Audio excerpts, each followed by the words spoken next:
Dear friends, जैसा कि आप सभी जानते हैं, मैं समृद्धशाली और ज्ञानियों की बातों को शेयर करता हूँ, जिससे हम सबों को रियल लाइफ और बिजनेस के लिए चिंतन को प्रेरणा मिलती है। इसी क्रम में शून्य से शिखर पर पहुँचने वाले वेस्टर्न वर्ल्ड के महान उद्योगपति स्टील किंग एंड्रू कार्गनी के जीवन से परिचय कराना चाहता हूँ। संक्षेप में वे संपन्न जीवन के लिए 10 सूत्र नेपोलियन हिल को दिए, जो उन्होंने अपने जीवन में शोध कर पाया था। शेष सूत्र को शोध करने के लिए नेपोलियन हिल को प्रोत्साहित, प्रेरित और सहयोग देकर राजी किया। 20 वर्षों से अधिक समय देकर नेपोलियन हिल ने 7 और सूत्र खोजे, जिसके लिए वे अपने समय के 100 से अधिक समृद्ध लोगों का इंटरव्यू कार्गनी के सहयोग से लिया। नेपोलियन हिल ने अपने और एंड्रू कार्गनी के शोध को थिंक एंड ग्रो रिच और लॉ ऑफ सक्सेस नामक 2 किताबों में संसार को प्रस्तुत किया है, जो आज भी सेल्फ हेल्प बुक्स की दुनिया में बेस्ट सेलिंग बुक है।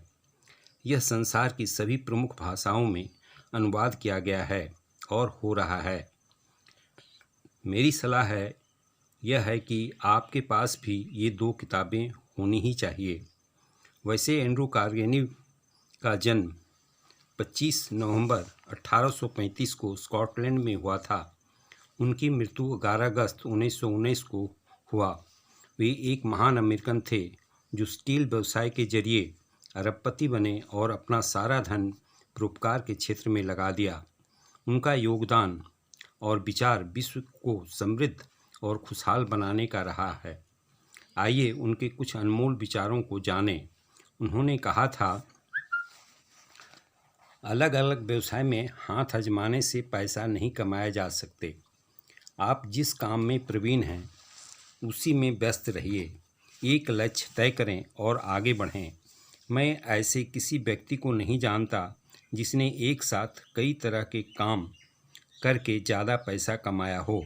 उत्पादन व्यवसाय में तो ऐसा एक भी व्यक्ति नहीं है। एक साथ कई नावों की सवारी करना ठीक नहीं है। आज तक जितने भी लोग सफल हुए हैं, वे सभी ऐसे लोग हैं जिन्होंने एक ही रास्ता चुना और फिर बिना रुके उसी पर चलते रहे। अपना लक्ष्य हमेशा ऊंचा रखें। स्पर्धा एक अकेले व्यक्ति के लिहाज से मुश्किल हो सकती है, लेकिन ये इसलिए अच्छी है क्योंकि यह सुनिश्चित करती है कि जो सबसे श्रेष्ठ होगा वही जीतेगा। उम्र और अनुभव बढ़ने के साथ मैंने इस बात को महत्व देना कम कर दिया है कि लोग क्या कह रहे हैं। अब मैं बस ये गौर करता हूँ कि वे क्या कर रहे हैं। अपनी ऊर्जा, विचार और धन को एक ही दिशा पर केंद्रित करें। अक्लमंद व्यक्ति एक लक्ष्य पर पूरी तरह केंद्रित होता है और लगातार उसकी तरफ बढ़ता है। अपना फर्ज निभाएं और थोड़ा अधिक काम करें। इससे आपका भविष्य उज्जवल होगा। मन प्रसन्न रहेगा तो शरीर भी स्वस्थ रहेगा। इंसान अपने जन्म के बाद से ही कुछ भी करता है, उसकी एक ही वजह होती है, बदले में कुछ पाने की इच्छा। सफलता की पहली शर्त है अपनी सारी ऊर्जा, विचार और धन को एक ही दिशा पर केंद्रित करना।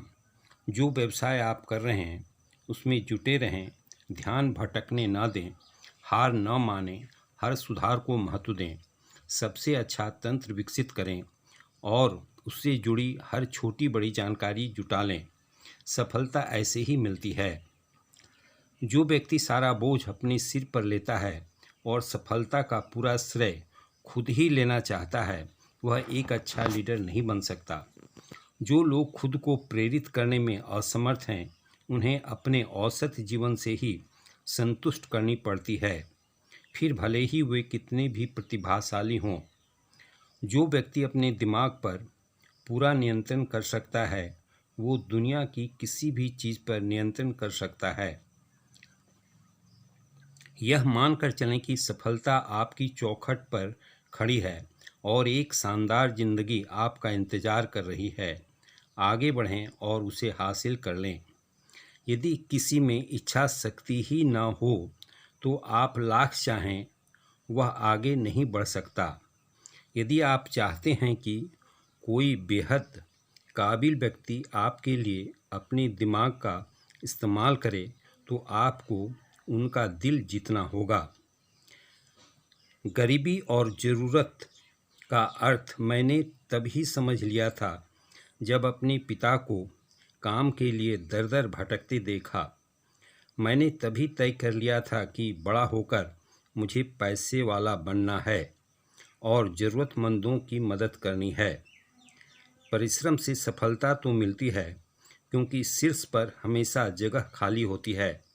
अपनी शक्ति और बुद्धि का इस्तेमाल करें और आगे बढ़ते रहें। खुशमिजाज प्रवृत्ति ऐश्वर्य और संपत्ति से कहीं अधिक मूल्यवान है। युवाओं को याद रखना चाहिए कि शरीर की तरह ही दिमाग को भी अंधेरे से उजाले की ओर लाया जा सकता है। औसत लोग अपनी योग्यता और ऊर्जा का 25% ही काम में लगाते हैं। 50% क्षमता लगाने वाले को दुनिया सम्मान देती है और जो लोग 100% क्षमता लगाते हैं वे तो आम लोगों के लिए मिसाल बन जाते हैं। दूसरे को समृद्ध बनाए बिना आप स्वयं समृद्ध नहीं बन सकते।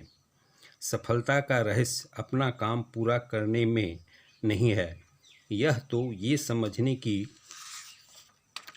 योग्यता में निहित होती है कि किसी व्यक्ति से कौन सा काम कराना उचित होगा।